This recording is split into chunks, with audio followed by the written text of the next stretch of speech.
A Swift Kick in the Ass, Episode 11. Welcome to a Swift Kick in the Ass podcast, hosted by lifelong friends Tom Stewart and John Curren. Today's episode is a special feature covering Robert Greene's 48 Laws of Power. Welcome, I'm Tom Stewart, and this is a special edition of a Swift Kick in the Ass podcast. I'm joined with my lifelong friend, John Curren, and today we're going to talk about Robert Greene's 48 Laws of Power.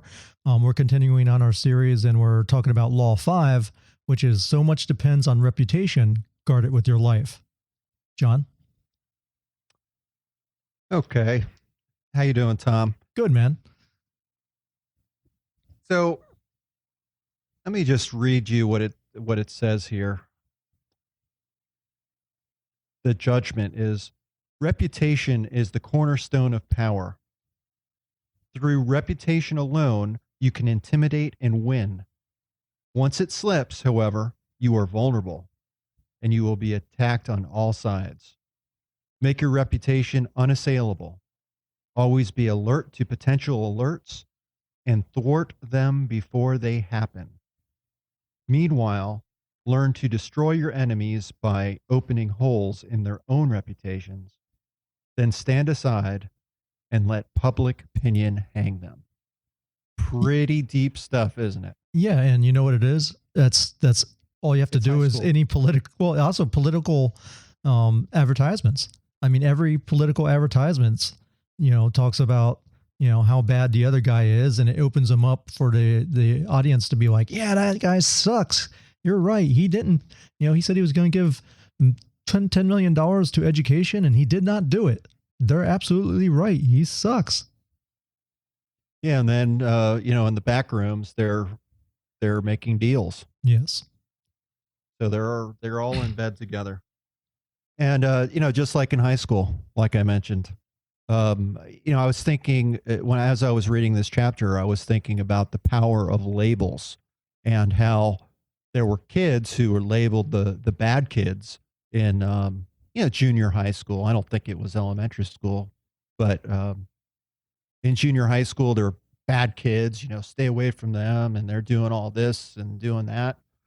And to be honest, I was pretty much doing the same things that they were. I was just never caught, I guess, maybe doing those things. So I never got labeled as a bad kid, and I got good grades, and I did well in school. Maybe that wasn't true for them. But I think that those labels, they get attached at a young age and they stick with you. Well, in high school, it was very easy to, you had the kids that hung out at the back gate and smoked cigarettes. So of course, automatically you were a burnout, whether you were truly, a burnout and did drugs or anything. You might have just smoked cigarettes, but if you were seen back there hanging out at the back gate, that's what people assumed you were. Oh, yeah. And think about girls. Think about all the things that you've heard about this girl or that girl back in high school. Was it true? Maybe not. I mean, reputation, I know in a lot of cases, the reputation didn't hold up. At least maybe for me, it didn't hold up. And there was some girls that, unfortunately, it was just their name. It had nothing to do with their actions whatsoever. But the poor girls, people make a twist on names, and I'll just say this, and it had nothing to do with her being, loose or anything like that. It was honestly her name, and it was Kimberly Head, because people's favorite name was to say, "Hey, Kimmy Head, give me head." Kimmy for short. Yeah, and very, very nice girl, as I remember. Yeah, and it's just kids being jerks. Yeah, I agree. But how others see you and how you are portrayed, to others, it does have a lasting impact on you as well and how you see yourself. So, if you grow up and everyone's telling you that you're bad and you're stupid and all these negative things, that can take a toll on you. So in that regard, I think reputation, it does matter. How you appear to others, it it does count as much as you don't want to admit it. I read something recently. Actually, I didn't really read the article. I saw the headline, and it was I think on CNN.com talking about how beautiful people do better in court. And it looks, there is a bias for people and the way they look. And let's just face it too, the old cliche, don't judge a book by its cover.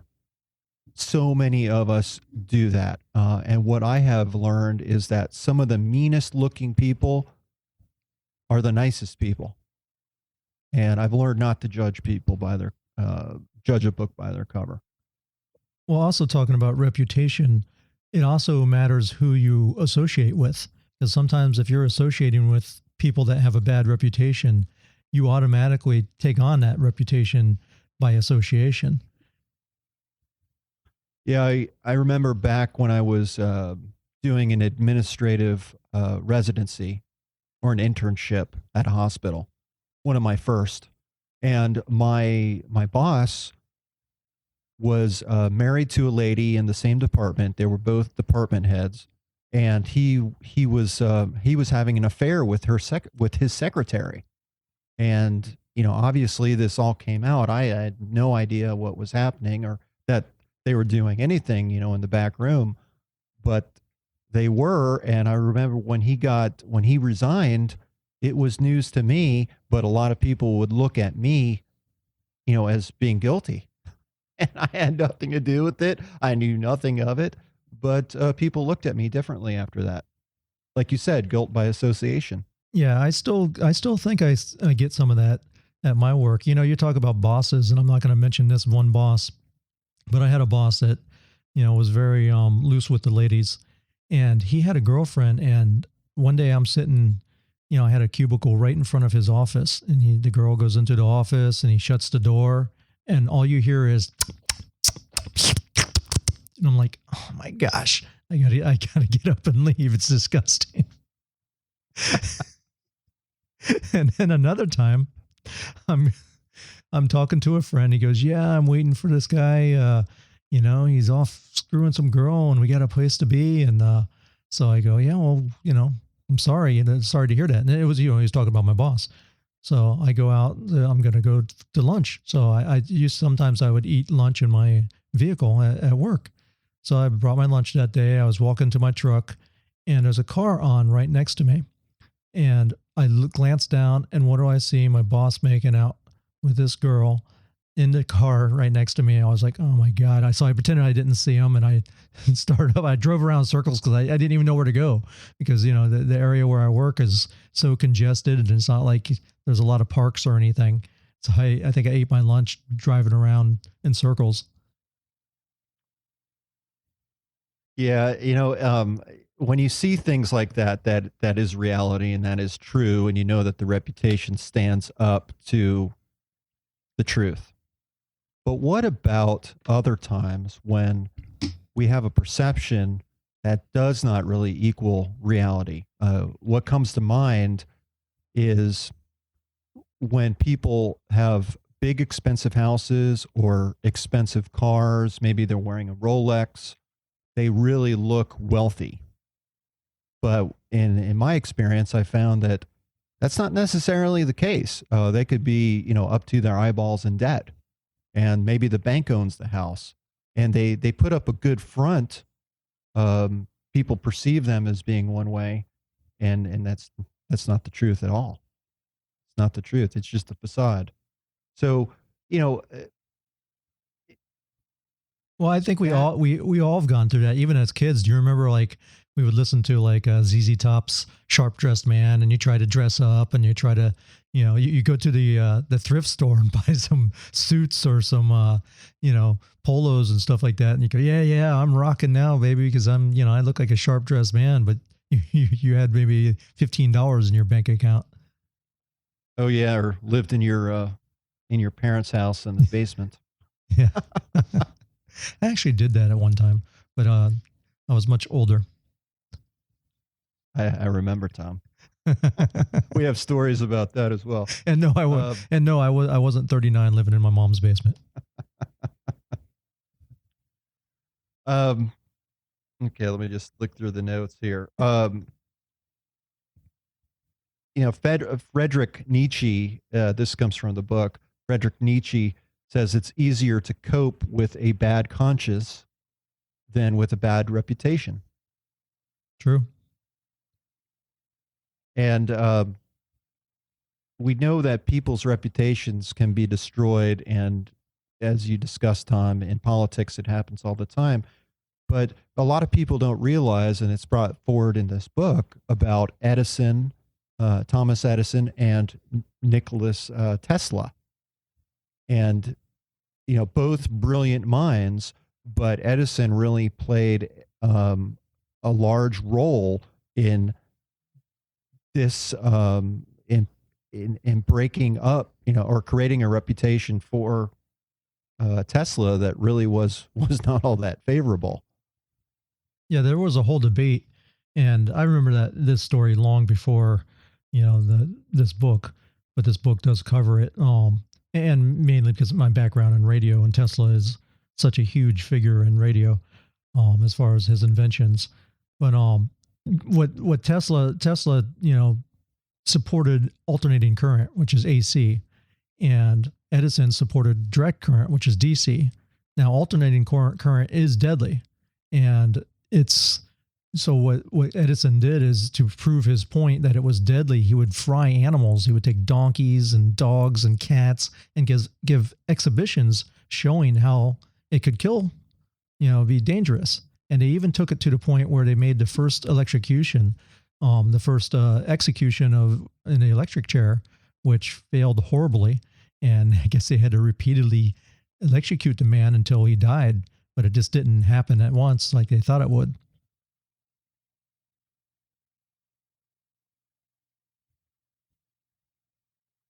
So we know that reputations can be built in a positive way, or they can be knocked down and have a negative light. So, guard it with your life, as the book says. I wholeheartedly agree that sometimes reputation is all that we have. But what happens when your reputation or others maybe don't have a good reputation with others? You end up associating with someone that does, and ride on their coattails. Okay. Which is kind of like you and me. Yeah. Who's riding on whose coattails? Yeah, that's for another episode. But I hope I didn't steal your thunder. The book did talk about that. They say perhaps you've already stained your reputation so that you are prevented from establishing a new one. In such cases, it's wise to associate with someone whose image counteracts your own, using their good name to whitewash and elevate yours. Well, I think that's good advice, because, there are good reputations, there are bad reputations. Some of it's accurate, some of it not so accurate. How you see yourself as well could be very much different than reputation. So we'll give you something to think about. And if you're not happy with your current reputation, hopefully we gave you some insight on how to change that. So I think reputation can work for you or against you. Absolutely. What about reversal of the law? Do you remember what that was? No. Reversal of the law. Did you see that? Did you hear that? I have a Spanish accent. There is no possible reversal. Reputation is critical. There are no exceptions to this law. This might be one of the only laws in the 48 that doesn't have a reversal. It's very interesting. So I think the takeaway from that is, since you can't change how others view you, once they see you in a negative light, it's very difficult to get yourself back into the positive light. So it's better just to cut bait and start new. Absolutely. Go somewhere else.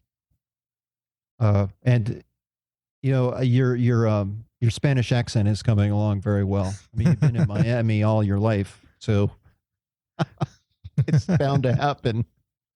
Hey man, what can I say?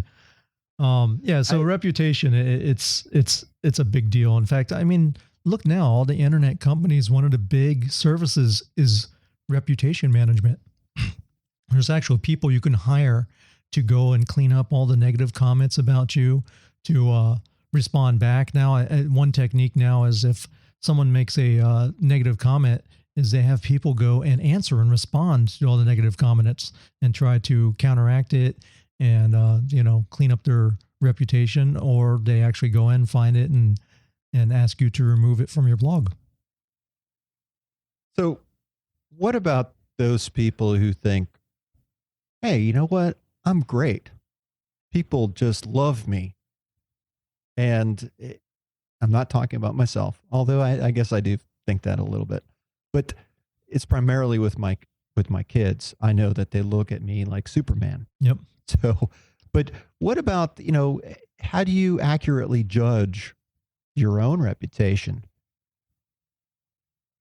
I mean, how you set up Google alerts, so if you see any trash being talked about you can nick it in the bud. And by the way, my kids don't refer to me as Superman; they refer to me as Lex Luthor or Heisenberg. Is there something wrong with that? I'm seeing a trend here, because remember when I was a kid, when we were kids, I was always Batman and you were Robin. Yep. Or Spider-Man and Super Spidey.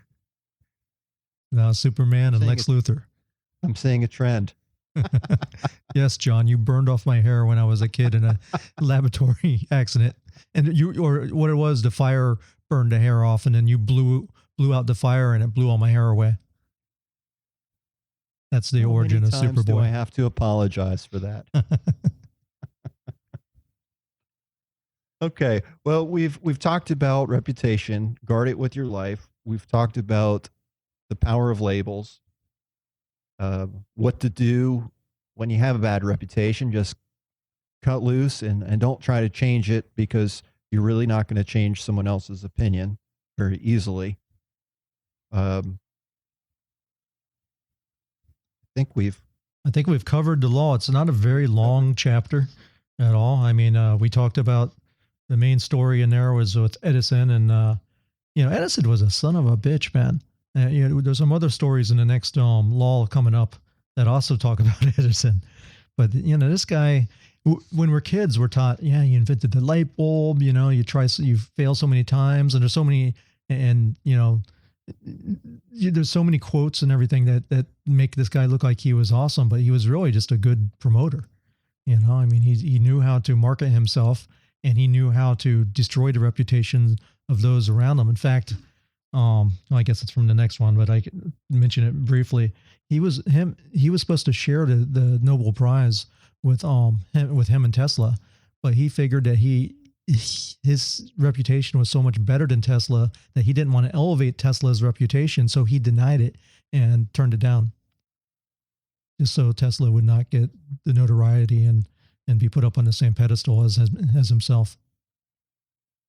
Yeah, I found that very interesting, and as you said, we're taught one thing through history, and then we find other things out as we go along and read other accounts of history. So guard your reputation. Yep. The only other story that comes to mind too that I jotted down was let's see. It says, make your reputation simple and base it on one sterling quality. This single quality, efficiency, say, or seductiveness, become a kind of calling card that announces your presence and places others under a spell. A reputation for honesty will allow you to practice all manner of deception. Nice. Casanova used his reputation as a great seducer to pave his way for future conquest. women who had heard of his powers became immensely curious and wanted to discover for themselves what had made him so romantically successful. I think there's a business in that. Yeah. Well, you said that there's already people who are in business of cleaning up people's reputation. Yeah, I'm talking about for seducing women. That's I haven't seen that out there yet. Well, don't buy the 100 different ways to pick up girls, because we know that the 101 pickup lines. Yeah, we tried that. Doesn't I was work. thinking too, growing up, I was not in many fights, but it wasn't, I wasn't 100, I didn't have 100% knockout rate or anything like that. But I only fought a few times, and every time I did, I think people saw a change in me. In fact, people said, "Oh my God, you were like the Incredible Hulk. You changed from this mild-mannered guy to this monster." And, the way I am as a person, I am very mild-mannered, cool, calm, and collected, I like to think. But these guys would, pick on me, and I'd reach a certain point and I'd just let them have it. And I didn't give up, and I fought to win. And that reputation, spread. After one fight, no one messed with me after that. And I think that worked in my favor, because I was a small kid. I was just telling my kids this story. When I was in 9th grade, I had a friend named Pete. You know Pete, the bodybuilder guy. So Pete could be kind of a jerk. He's one of those friends that, once he got around a group of other kids, he would pick on me to try to make himself look better.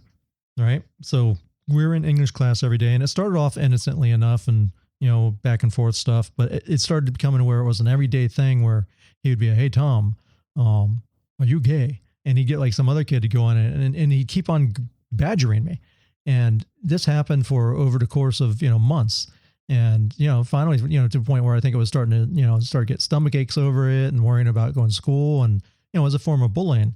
And one day in the middle of class, he goes, "Hey, write on a piece of paper that you're not gay." He's laughing and other kids are chuckling. I go, "Okay, I'll give it to you at the end of class." So I pretended to write it on a piece of paper. At the end of class, I stood up. I said, "Oh, here's your note." I crumpled in my right hand, and I punched him in the face about 10 times. And immediately, the whole class, whoa. And they sent me to the principal. They didn't suspend me or anything. I think he, back then, that was a way to standing up to a bully. And, after that, no one ever messed with me again in high school. I don't know if you knew that story, because I don't know if I was hanging around with you at that time that much, but it's, it definitely bolstered my credibility and my reputation. It's funny. It's funny how that works. You stand up to a bully one time, and it scares off all the other bullies. Yeah, because they know you're not easy prey. But you got a reputation out of that.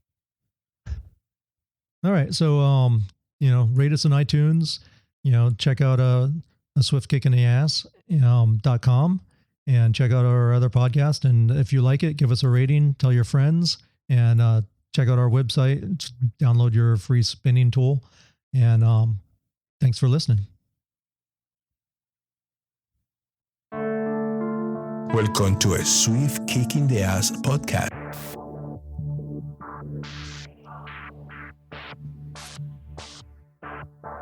Thank you for listening to a Swift Kick in the Ass podcast. We hope you enjoyed today's content, and we ask you to please leave us a review in iTunes. Also, head over to swiftkickingtheass.com to get a free copy of the Simple Spelling Tool.